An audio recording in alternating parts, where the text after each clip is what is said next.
Salut l'équipe, j'espère que vous allez bien. On se retrouve pour une vidéo aujourd'hui sur la méditation. C'est une pratique que je fais déjà depuis un an et demi. Et en fait, j'ai envie de vous partager les effets bénéfiques que ça a sur ma vie de tous les jours, mais aussi les effets bénéfiques que ça peut avoir dans le monde du sport et dans votre carrière de footballeur et de footballeuse. La méditation, je sais qu'il y en a beaucoup qui vont se dire mais de quoi il nous parle, c'est un malade ou quoi, qu'est-ce que ça a à voir avec le sport, avec le foot, c'est une pratique de ringard. Je vous arrête tout de suite et je vous conseille vraiment de poursuivre cette vidéo parce que je le pensais il y a encore 3-4 ans et ça faisait quelques temps avant que je le pratique que j'y pensais, que je voyais beaucoup de personnes le faire, des personnes qui réussissaient, qui montaient des entreprises, enfin voilà. La méditation, c'est le fait de se recentrer vraiment sur le moment présent et sur soi.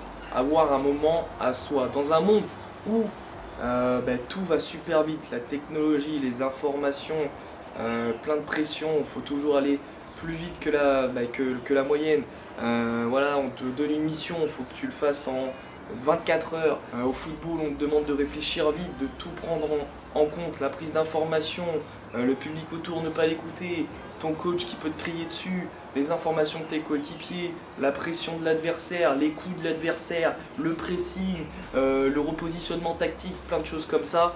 Et bien la méditation, ça fait du bien dans ce monde-là, dans le monde du foot aussi. Ça permet en fait d'avoir enfin un moment à soi, arrêter de penser à ce qui s'est passé et aussi arrêter de penser au futur, au projet, à ce que je vais devoir faire demain, mes devoirs, mon travail, l'entraînement de foot, comment je vais devoir m'y préparer, ma séance de récupération, ce que je vais devoir manger, etc. La méditation, ça fait du bien, ça permet de dédramatiser aussi, on va y venir tranquillement dans la vidéo, et d'enfin avoir vraiment, mais vraiment un moment à soi. Alors quel effet bénéfique ça a eu la méditation pour moi? Faut savoir que j'étais quelqu'un un peu d'impatient, assez négatif et qui se vexait facilement, qui subissait quand même assez mal la défaite et l'erreur. Parce que je fais partie de cette génération, on m'a appris l'erreur ce n'est pas bien, l'erreur ce n'est pas source d'apprentissage, l'erreur c'est pour les faibles, les nuls. Et forcément, quand tu as une défaite au foot, tout de suite c'est dramatique, c'est quelque chose d'improbable, d'impossible, qui est interdit. Et tu y penses toute la semaine avant le prochain match. Et quand tu es sur le terrain au prochain match, tu penses à la défaite de la semaine dernière. Et en plus, si tu prends un but, là, elle prend une plus grosse ampleur. Donc la méditation, ça m'a permis de dédramatiser. De revenir à l'instant présent et de me dire que ce n'est qu'un jeu, ce n'est qu'un sport. Ce n'est qu'une passion, ce n'est qu'un plaisir, et il y a un prochain match pour se rattraper. Et aussi se dire que la défaite, en réalité, c'est une leçon, c'est quelque chose qui nous permet en fait de grandir et de progresser encore plus pour la semaine suivante. La méditation, en fait, c'est pas sur le moment où vous allez faire la méditation que vous allez penser à ça, c'est juste après en vous disant ouais, mais qu'est-ce que je suis bête. Et du coup, la méditation, comme vous avez pu le comprendre, a tout son sens au football. Donc forcément, mon exemple a été pris sur le foot, parce que on fait partie du même monde, même en étant préparateur physique. La méditation, je pense réellement qu'aujourd'hui, ça peut être un point fort pour beaucoup de joueurs, et surtout pour la nouvelle génération. Toute la pression que vous pouvez subir, parce qu'il y a quand même les réseaux sociaux, la pression qu'on peut subir aussi au haut niveau, mais aussi dans des centres de formation, même dans des clubs qui ne sont pas des centres de formation, mais qui sortent tous les ans des talents, des pépites. Il y a une certaine pression sur ce club, sur les éducateurs, et forcément ça se répercute sur les joueurs. Il y a aussi des clubs qui jouent en régional, mais qui ont cette ambition, cette envie de résultat. Et forcément, ça a une pression sur les joueurs qui se mettent en colère à chaque erreur, quand ils perdent, etc. Donc la méditation permet vraiment de se recentrer, de se poser, de se calmer et de réfléchir à tout ça. Est-ce que vraiment la réaction que j'ai eue, comme on a pu le voir pendant le Classico, est-ce que la réaction que Neymar a eue ou que n'importe quel autre joueur était vraiment nécessaire? Il l'a dit dans l'une de ses lettres, il le regrette à moitié, mais il aurait aimé quand même une autre réaction de sa part au fond de lui-même. C'est ce qu'il dit quand même sur ce message qu'il a écrit. Donc vraiment la méditation vous permet de devenir positif, de devenir posé, calme et vraiment d'être concentré sur ce qui est important au football, donc le jeu, votre performance à vous et votre performance collective et tout ce qui gravite autour, les supporters, les fautes, les erreurs que peuvent faire les arbitres aussi, et bien tout ça devient peu important, parce que le plus important, ça devient vous, ce que vous allez faire pour que tout ça se tourne à votre avantage. Et après vous avoir énuméré les bienfaits de la méditation, comment elle se pratique? Alors moi, il faut savoir que je n'ai pas une pratique confirmée, en tout cas je ne me permettrai pas de me positionner en tant qu'expert à la méditation. Il existe maintes applications pour vous aiguiller et vous entraîner à aller vers une bonne pratique de cette méditation, mais voilà mes conseils par rapport à moi, ce que j'ai pu faire et apprendre dans ce domaine. Tout d'abord, il faudra un endroit calme où personne va venir vous déranger. C'est ultra important.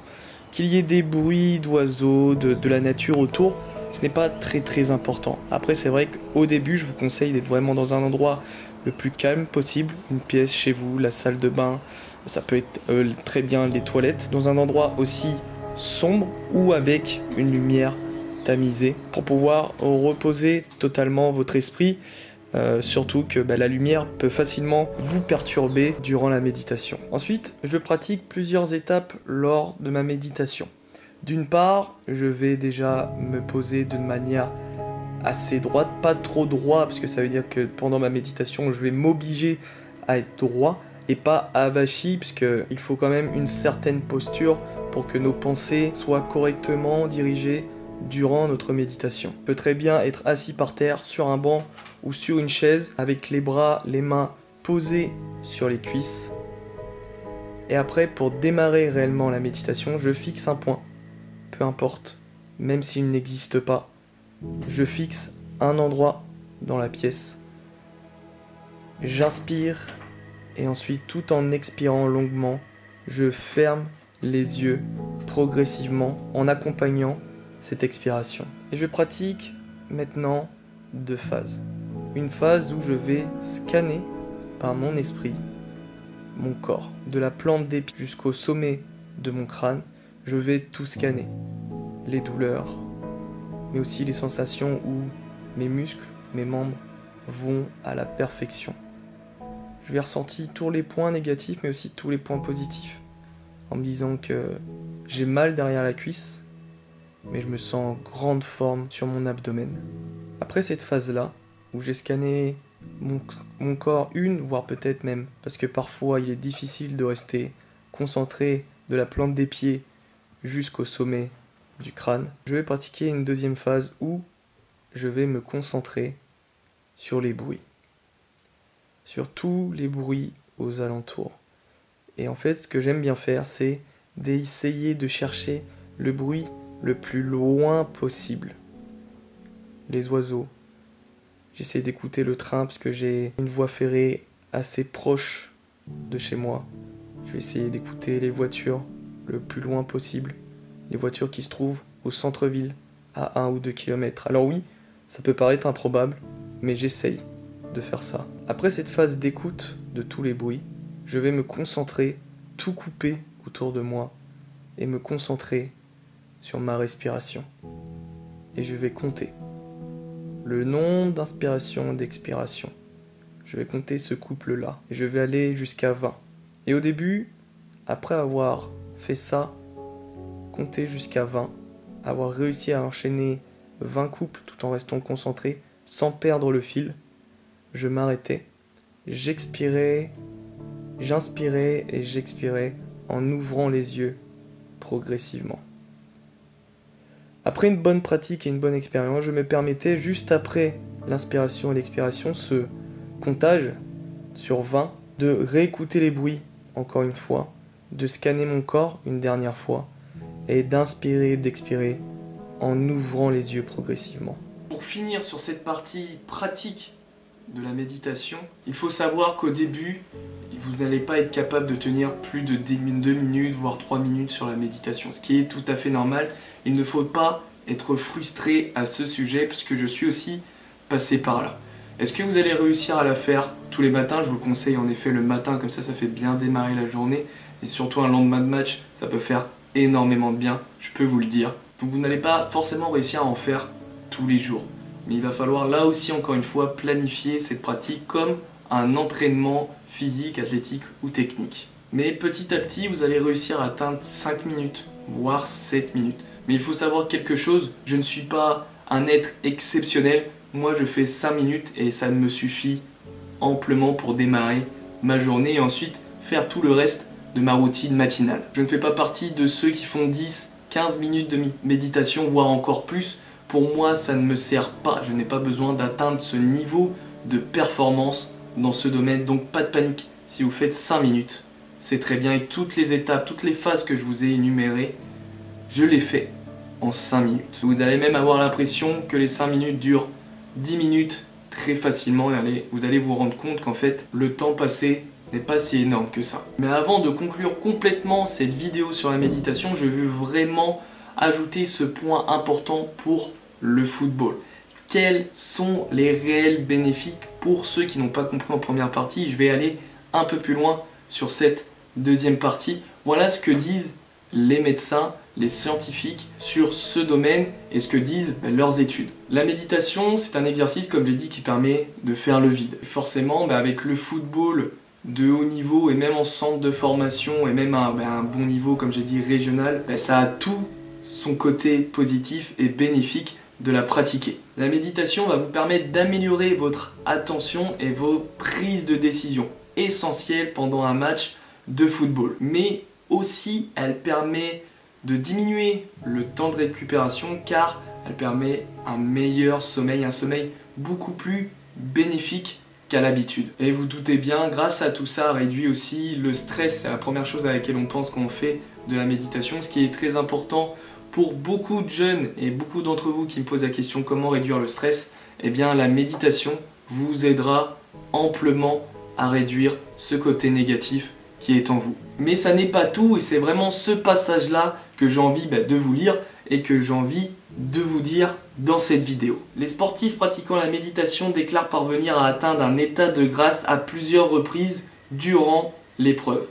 Et il y a une raison scientifique à cela puisque c'est le corps lui-même qui libère des hormones comme l'endorphine et l'encéphaline qui offrent une sensation de plaisir et de liberté aux joueurs. Débarrassé de toute pression négative, celui-ci peut alors tenter des actions qu'il n'aurait pas osé entreprendre en temps normal.